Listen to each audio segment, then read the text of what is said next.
السلام عليكم ورحمة الله تعالى وبركاته. أخيرت دمانتي وحرجين وضعاف ما قبطان waxaan doonay arrin aad iyo aad u muhiima inaan la share gareeyo arrintaasna waxay ku saabsan tahay qolooyin baa soo baxay ku ganacsanaya magacayga sida groupkan u jeedaan halkan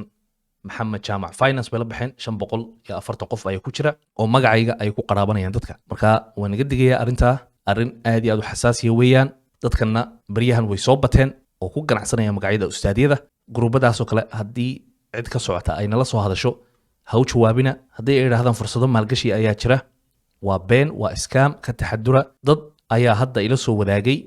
oo la doonayo in lagu dhaco sida halkan aad u jeedaan waxa ku leeyihiin $300 waxaan u bedelaynaa $3,800 fursada maalgashi kale oo ka faa'iida lacagahana waxa lagu bixinayaa bitcoin iyo USDT waxyaabaha walaalayaal anigu ma dhex galo waxyaabaha anigu kuma jiro dadkana kuma yiraahdo kaaleya oo lacagtiina ii dhiibta hayni maalgaliye marka walaalayaal ka taxadira dadkaas oo kale iyo dadka barnaamijyada wada hadayna la soo xiriiraan ka taxadura mar walbana block iska saara anigu cidna private uma galo cidna uguma yeero fursada maalgashiya cidna kuma yiraahdo kaaleya oo lacagtaada ii dhiibo aan ku maalgaliye haddii arrinkan ku saabsan scammerskan aan soo gabagabeeyo haddaynu dusha u soconno oo aan ku soo bilowno goortii ay